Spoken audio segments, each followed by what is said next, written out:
Hi, everyone. Are we all here today? All right, so if you know what an NFT is, can I see you raise your hands?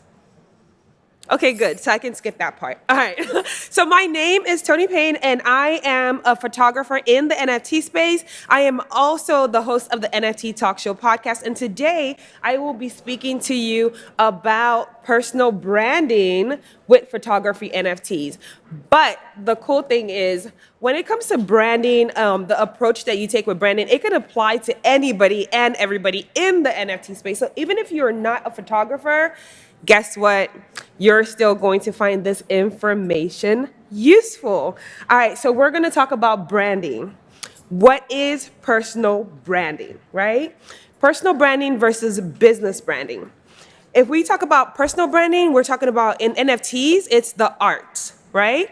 We're talking about being an artist, right? We're talking about creating an art and how people perceive you, right? And we're talking about just how you put yourself out there. And in commercial branding, which is like the business side of things, we're talking about, your business, your logos, and things like that. So you don't necessarily have to have all those things in photography for NFT branding, but it is advisable that you do. All right. So, yes, here we go. I was like, wait, is this thing working? Are we here? Okay, you know what? Bye. All right, we're here. And this thing was really gonna mess me up because I was like, wait, is it working? All right, so when we look at photography as an art form, we think to ourselves, do we really need to brand photography as an art form? Do we look at ourselves as a brand? Of course you are. You always have to approach anything you do in the NFT space from the perspective of a brand, okay? You are a brand. It's an image. It's a persona. This is me, right? So you always have to approach it from the aspect of the brand. And then knowing who you are in the NFT space. It is so important. I talk about this a lot on my podcast. I'm like, before you start in the NFT space, number one thing you have to ask yourself, who am I? Who are you in the, okay, so you can scream in uniform. Who are you in the NFT space? Who are you? No, who are you? Tell me who you are. So who are you in the NFT space? A what? A dime piece? You're a what? Oh, flying piece. So what do you do in the NFT space? Okay, so you're one of one artist, right?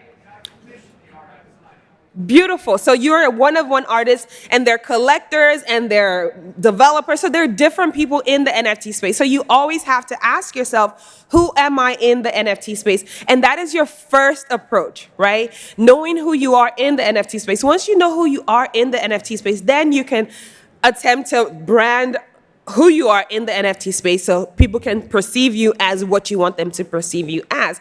But if you don't know who you are in the NFT space, it's going to be hard because you're going to be all over the place. Trust me, I know. I am the queen of being all over the place because when I initially started out in the NFT space, I'm a still life photographer. I saw that, photography wasn't really big in the NFT space, but it was starting to come up. But guess what was coming up? It was landscape photography. And it was like, okay, I do landscape too, but is that what I really want to do? I knew I was a still life photographer and that's what I wanted to present. And then I thought to myself, how do I stand out? If I join the thousands and thousands of landscape photographers, do I really stand out? Or do I stand out sticking to my passion and the thing that I enjoy and the thing that I like to do? I chose the thing that I like to do, and I've been crying ever since. All right. So in NFTs, it is very important. If you're an artist, even if you're not an artist, if you're a business, it is very important to have an artist bio, or if you're a business, it's very good to have, what your business is about, right? So same thing with the artist bio is pretty much saying this is what I am about. And an artist statement. What am I doing here? Why am I creative? What are my goals as an artist in the NFT space? All right, so am I boring you yet? No, not yet. No. Oh gosh, I need to do a better job. All right. So the power of branding, it is very important. As you can see, I am very, very big on the power of branding. So when I put my presentation together, I was like, I am going to put all my wonderful pictures in there so you don't forget me. All right. So the question is to niche or not to niche. I say yes. Some people say no. I personally think yes, you should. And the reason I think yes, you should is because people remember you for something. So if I am in the NFT space, right, as a photographer, and I shoot wildlife, which is good, and I shoot still life, and I shoot landscape, there's gonna be a day where somebody goes, oh, do you know any landscape photographers? My name might not come up, because I do not stand out for that particular thing.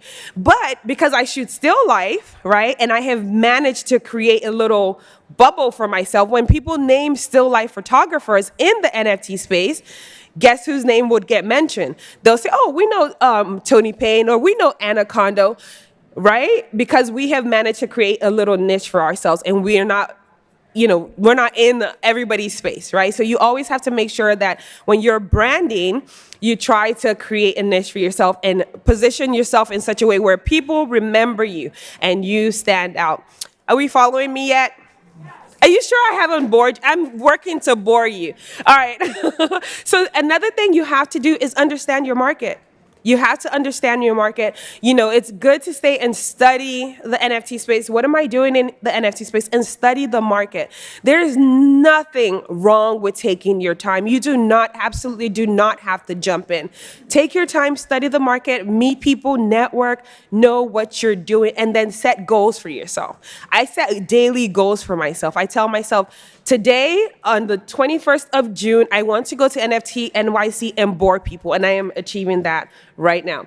All right, another important thing is community. It is very important as an artist.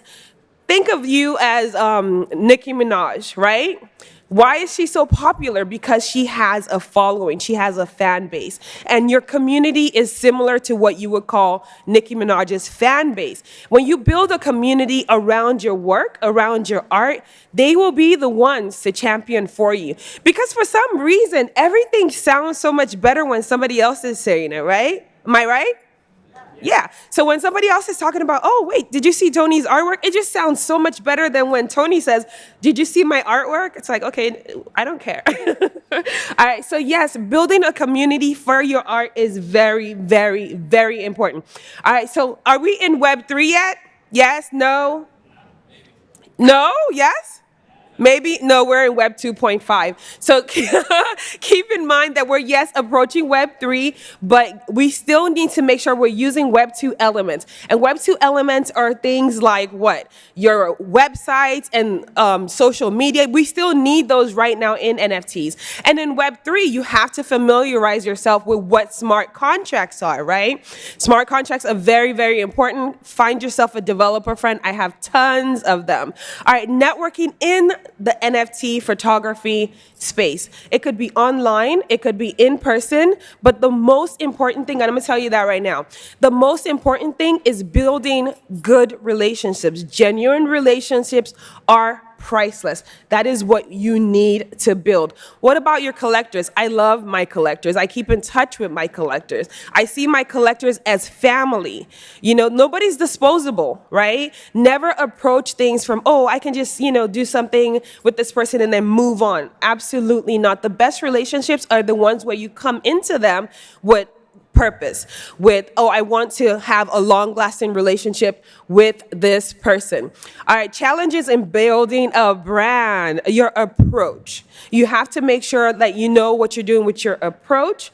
And if you have anything that's not working for you, it is very okay to start over and reset. Very okay to start over. And what if it's not all working? What if everything I have said here today is not working? What do? Do you give up? No, you don't give up. You keep going. Having a winner's mindset. We all need what? We all need a winner's mindset. And how do we have a winner's mindset? Consistency. Being focused. And number 3, taking breaks. That is actually not me. If that were me, I'd be doing this. All right. So we need to take breaks. Always take care of your mental health. Very, very important that you take care of your mental health. So be consistent, because when your moment is coming, you just never know. It might be that time where you feel like, oh, I'm done, I'm tired, I want to give up. And that will be when your breakthrough comes, okay? So my conclusion is, you are all so wonderful for being here with me today. I appreciate it. Thank you so much. And I am Toni Payne.